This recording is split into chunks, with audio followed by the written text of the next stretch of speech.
Assalamualaikum warahmatullahi wabarakatuh. Salam sejahtera bagi kita semua.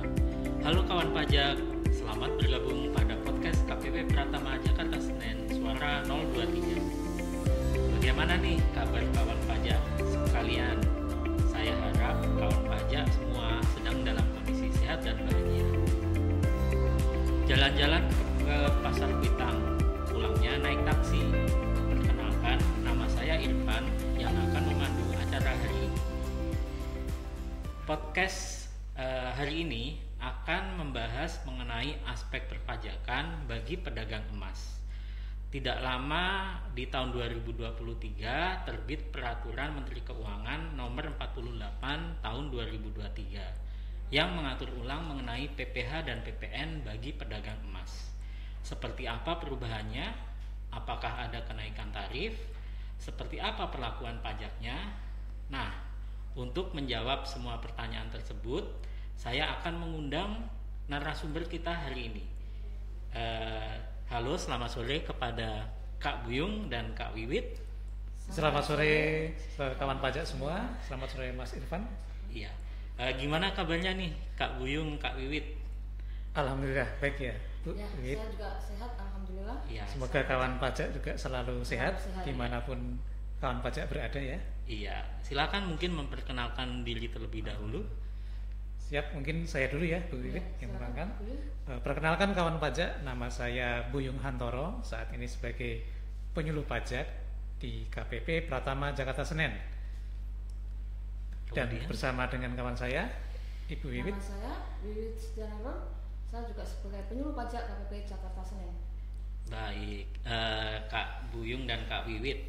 Jadi kan tahun ini di tahun 2023 pemerintah akan menerbitkan Peraturan Menteri Keuangan yang terbaru PMK nomor 48 tahun 2023. Nah, mungkin bisa dijelaskan kenapa PMK ini terbit?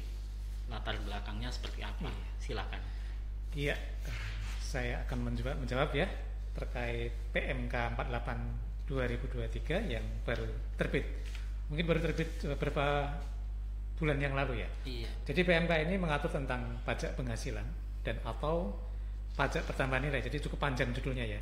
PMK 48 ini judulnya tentang pajak penghasilan dan atau pajak pertambahan nilai atas penjualan atau penyerahan emas perhiasan, emas batangan, perhiasan yang bahan seluruhnya bukan dari emas, batu permata dan atau batu lainnya yang sejenis, serta jasa yang terkait dengan emas perhiasan, emas batangan, perhiasan yang bahan seluruhnya bukan dari emas dan atau batu permata dan atau batu lainnya yang sejenis, yang dilakukan oleh pabrikan emas perhiasan, pedagang emas perhiasan dan atau pengusaha emas batangan. Panjang sekali ya Panjang Kak sekali Buyung ya judulnya. judulnya ya. Jadi memang tujuannya kita fokus ya, Mas Iya, Irfan, iya, dengan iya. keluarnya PMK 48 ini kita memberikan adanya kepastian hukum, keadilan, kemudahan dan kesederhanaan. Jadi memang kita fokus kepada aspek perpajakan emas perhiasan ini. Baik, kemudian apa saja yang diatur dalam PMK ini? Mungkin Kak Wiwit bisa menjawab. Yang diatur dalam PMK ini yaitu tentang pengenaan PPh atau PPN atas perhiasan tadi Mas Pak.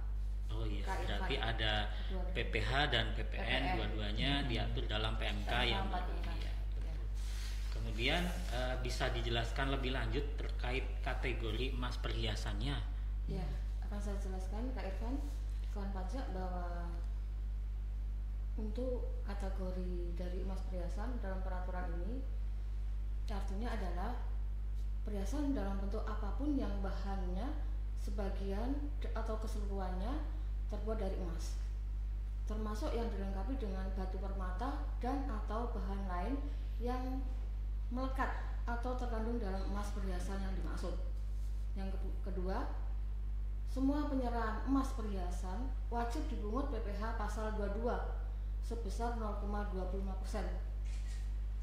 Yang wajib pungut adalah si penjual sesuai dengan penunjukan pihak lain sebagai pemungut berdasarkan pasal 32A Undang-Undang KUP dan dipungut pada saat penjualan. Baik. Apakah hal ini berlaku kepada semua penjualan emas perhiasan wajib pungut PPh pasal 22. Bagaimana? Untuk PPh pasal 22 ini tidak semua. Jadi memang untuk yang kepada penjualan ke konsumen akhir ini tidak dilakukan pemungutan PPh pasal 22. Baik, kemudian gimana terkait perlakuan PPN-nya? Untuk perlakuan PPN di sini bagi pedagang emas perhiasan yang pertama, semua pedagang emas perhiasan ini wajib mendaftarkan sebagai PKP walaupun omsetnya di bawah 4,8 miliar. Jadi tidak ada batasannya ya. Berapapun omsetnya, pedagang emas ini wajib mendaftarkan sebagai PKP. Yang kedua, tarif PPN ini tetap sama. Namun dapat disimpulkan bahwa PPN untuk emas perhiasan ini tarifnya menurun nih Mas Irfan dari tahun sebelumnya. Maksudnya menurun bagaimana Kak Buyung? Tarifnya ini jadi begini. Tarif PPN ini kan ada satu ya, 11% secara undang-undang. Iya. Di Undang-Undang Harmonisasi Perpajakan kita PPN ini sekarang tarifnya 11%. Namun khusus untuk perhitungan emas perhiasan ya, dan dapat mengkreditkan pajak masukan ya menggunakan DIMIT ya. Jadi perhitungannya 80% sehingga DPP-nya ini dianggap 20%. Nah, jadi kalau sekarang menggunakan besaran tertentu yaitu 1,1%. Jadi apabila faktur pajak lengkap maka tarifnya menjadi 1,1% dan jika tidak lengkap tarifnya menjadi 1,65%. Jadi ada perhitungan tersendiri untuk yang tarif emas ini ya Mas Irfan ya. Iya. Berarti kalau sebelumnya kita menghafalkan tarif PPN untuk pedagang emas ini adalah 2,2%, untuk sekarang di PMK terbaru tarifnya turun menjadi 1,1% atau 1,65% sesuai dengan kondisi apakah ada faktur pajaknya atau tidak. Betul begitu? Iya, betul. Benar sekali. Jadi turunnya tarif ini tadi yang 2,2% sekarang menjadi 1,1 atau 1,65 ya. Ini dapat dianggap sebagai insentif ya, insentif agar semua pelaku perdagangan emas ini dapat sukarela mendaftarkan diri sebagai PKP. Masih banyak soalnya pedagang emas ya Mas Irfan yang banyak yang belum mendaftarkan PKP karena menganggap nih omsetnya masih di bawah 4,8, padahal sekarang ini berapapun ya batasan omsetnya ini sudah wajib mendaftarkan PKP karena dia sudah melakukan transaksi penjualan emas. Baik. Kemudian ini ada beberapa daftar pertanyaan dari kawan pajak yang mungkin sudah mengirim pesan ke Instagram KPP atau medsos KPP lainnya. Yang pertama adalah apakah ada risiko kalau kawan pajak tidak mengukuhkan diri sebagai PKP? Ya, untuk yang risiko tentu saja ada ya Mas Irfan ya. Jika tidak, padahal dia sudah seharusnya mendaftarkan sebagai PKP, maka nanti kantor pajak dapat mengukuhkan pedagang emas tersebut sebagai PKP secara jabatan. Nah, seperti itu. Berarti kawan pajak nantinya tidak perlu mendaftarkan sebagai PKP, tapi kalau memang dia wajib PKP oleh kantor pajak bisa dikukuhkan secara jabatan. Iya, betul gitu sekali, ya Pak. Kemudian untuk pertanyaan kedua, kalau misalkan saya beli emas nih, berarti dipungut PPh dan PPN juga dong? Jadi tadi yang sudah saya sampaikan di depan, kalau untuk PPh 22 jika penjualannya kepada konsumen akhir ini tidak dipungut ya, jadi tidak ada PPh 22. Jadi pajak penghasilannya hanya dikenakan kepada penerima penghasilan dan PPN dapat dianggap sebagai pajak konsumen sehingga bebannya hanya ada pada konsumen akhir PPN. Jadi yang dikenakan hanya PPN saja, PPh tidak dikenakan ya Mas Irfan. Iya. Dan dibandingkan tahun sebelumnya tarifnya turun. Nah, seperti itu mungkin kita perhatikan. Seharusnya ketika kita beli emas sekarang mungkin nilainya berbeda dengan emas yang tahun sebelumnya. Walaupun ada mungkin terkait kondisi perekonomian ya harga emas yang berbeda ya. Iya. Baik, untuk pertanyaan selanjutnya, untuk PMK terbaru ini kan mengatur ke pedagang emas. Nah, bagaimana jika ada kawan pajak yang mempunyai usaha sebagai pengrajin perak dan emas? Bagaimana Kak Wiwit atau Kak Buyung? Mungkin Wiwit mau bantu jelaskan untuk. Nah, ini seandainya kan pajak ada yang perajin perak ya. Perajin perak atau ada ada yang orang tuanya bekerja perajin sebagai perajin perak. Apakah wajib PKP atau tidak? Pedagang emas dan perak, maka penjualan peraknya juga dipungut PPN dengan besaran tertentu dengan tarif 1,1%. Namun apabila barang yang diperdagangkan hanya perak tanpa ada unsur emas sama sekali, maka tidak termasuk dalam kategori PMK 48 ini, Kak Irfan. Baik, kalau gitu kemudian pertanyaan selanjutnya, mungkin ini yang terakhir, aturan ini mulai berlaku sejak kapan? Ya, aturan ini kemarin baru dikeluarkan sejak 1 Mei 2023 ya. Sejak 1 Mei 2023. Ya, berlaku sejak 1 Mei 2023. Baik. Berarti ini kan sudah masuk ke masa pajak Juli ya.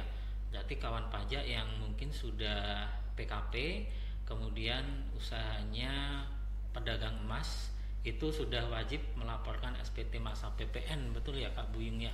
Iya, benar sekali. Iya, kemudian dengan tarif juga yang menurun begitu ya? Iya. Iya, baik. Kemudian saya rasa untuk bahasan terkait PMK terkait aspek perpajakan emas ini sudah mencakup semua yang diutarakan oleh Kak Buyung dan Kak Wiwit. Mungkin sebelum mengakhiri acara podcast kali ini, saya akan coba merangkum pembahasan untuk hari ini. Yang pertama adalah pedagang emas wajib memungut PPh pasal 22 sebesar 0,25%, kecuali bila penjualan tersebut dilakukan pada konsumen akhir. Yang kedua, semua pedagang emas perhiasan wajib PKP walaupun omsetnya di bawah 4,8 miliar. Ini diatur juga di PMK 48 tahun 2023. Yang ketiga, bila sebelumnya tarif PPN untuk emas perhiasan adalah 2,2%, sekarang turun. Jadi ada dua tarif, 1,1 dan atau 1,65 sesuai dengan kondisi ada tidaknya faktur pajak. Dan yang keempat, peraturan Menteri Keuangan baru ini mulai berlaku sejak 1 Mei 2023. Nah, Kak Wiwit, misalkan ada kawan pajak yang ingin bertanya terkait peraturan terbaru atau terkait peraturan yang lain di luar PMK 48 ini, bisa menghubungi kemana? Iya, apabila kawan pajak ingin atau mengalami kesulitan, bisa menghubungi direct message pada Instagram kami, bisa datang ke KPP Pratama Jakarta Senen, atau bisa juga chat kami pada chat layanan konsultasi kantor pajak Pratama Jakarta Senen, yaitu dengan nomor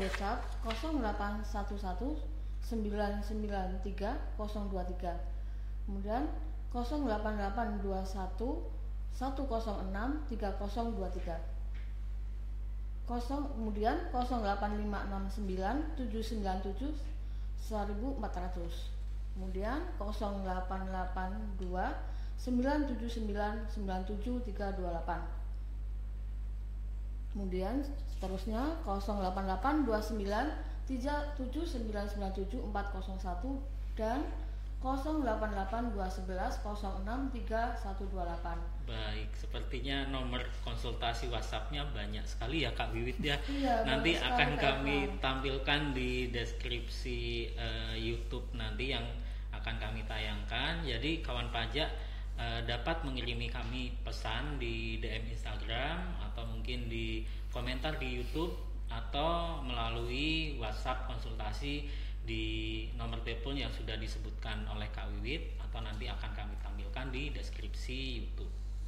Kemudian dari Kak Buyung, apakah ada pesan kesan terkait PMK ini? Silakan Kak Buyung. Jadi ini terkait emas ya, emas perhiasan. Jadi bagi sebagian orang diam itu adalah emas. Tapi bagi kami penyuluh, kami harus aktif Pak Jervan. Kami harus aktif memberikan edukasi ya. Jadi kami tidak bisa diam saja. Kami harus aktif memberikan edukasi atas aturan-aturan yang sudah ada maupun yang terbaru kepada wajib pajak, sehingga dapat memberikan pencerahan baik kepada wajib pajak atau teman-teman kawan pajak dimanapun berada. Dan mungkin terakhir ya, apabila kami di sini ada salah kata, saya Bu Wiwit mungkin ada salah kata atau salah pengucapan, kami mohon maaf jika sebelumnya ya. Mungkin seperti itu Mas Irfan.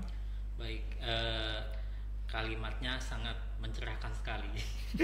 Baik, closing statement tadi sekaligus menutup acara episode perdana sebenarnya di tahun 2023 ini, episode perdana podcast KPP Pratama Jakarta Senen Suara 023. Terima kasih kepada Kak Wiwit dan Kak Buyung sebagai narasumber dan juga kawan pajak yang telah bergabung di podcast KPP Pratama Jakarta Senen.